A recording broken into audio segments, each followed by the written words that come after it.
Bonjour à tous et bienvenue dans cette vidéo de méthodologie sur l'épreuve commune de contrôle continu d'histoire-géographie pour la voie technologique. Quelle est la structure de cette épreuve?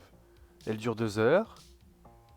Vous en aurez 3 entre l'année de première et l'année de terminale, 2 épreuves en première et une épreuve en terminale. La note moyenne que vous obtiendrez pour ces 3 épreuves comptera pour 5% de votre bac. Comment cette épreuve est-elle composée? Il y a tout d'abord des questions de connaissances sur les thèmes étudiés, environ 5 questions, et ces questions comptent pour 10 points. La deuxième partie est une analyse de documents sur des sujets d'études, et cette partie compte également pour 10 points. Ce qu'on peut vous demander en première partie, on peut vous demander de donner la définition d'une notion vue en cours. C'est pour cela qu'il est très important d'apprendre toutes les notions de chaque thème. On peut vous demander de citer des acteurs importants d'une période, de caractériser un espace, une période, un événement, une situation ou un personnage, de localiser des lieux, des phénomènes sur une carte et compléter la légende, de justifier une affirmation en argumentant, ou encore de proposer des dates clés ou des paires de clés et justifier votre réponse. Pour réussir la première partie, vous devez apprendre régulièrement votre cours, bien lire les questions, donner des réponses précises, justifiées et détaillées, et rédiger soigneusement en construisant des phrases complètes. Vous devez éviter de réviser à la dernière minute, d'aller au plus vite, de rester vague dans vos réponses, ou vous contenter d'écrire la réponse sans rédiger de phrases ou en faisant des listes, ce qui est souvent mal vu.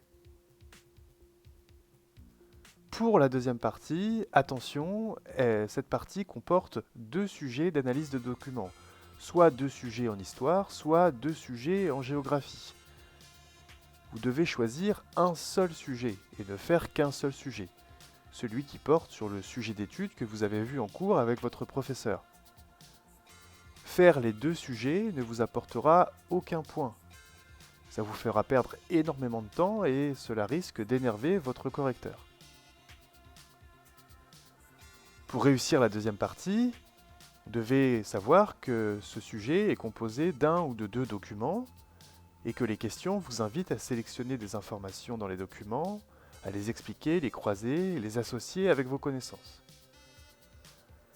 Vous devez sélectionner les informations des documents et les restituer pour répondre aux questions.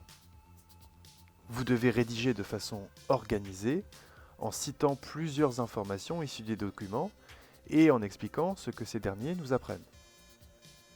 Vous devez croiser les informations des documents, apporter aux réponses des connaissances personnelles.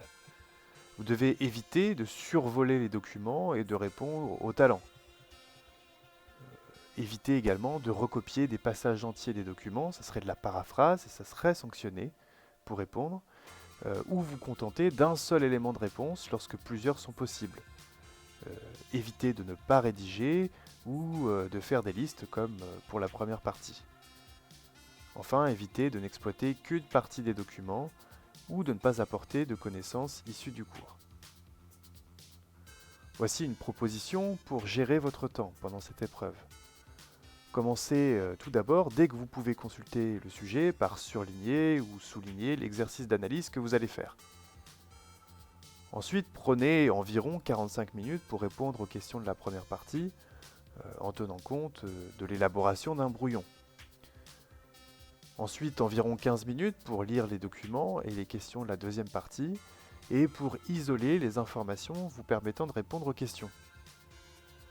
Prenez ensuite environ 45 minutes pour répondre aux questions de la deuxième partie, en tenant compte du temps qu'il faut pour faire un brouillon, encore une fois. Et enfin, gardez 15 minutes à la fin de l'épreuve pour vous relire, vous corriger et pour compléter votre copie. Demandez-vous, ai-je bien tout fait pour répondre convenablement à toutes les questions ?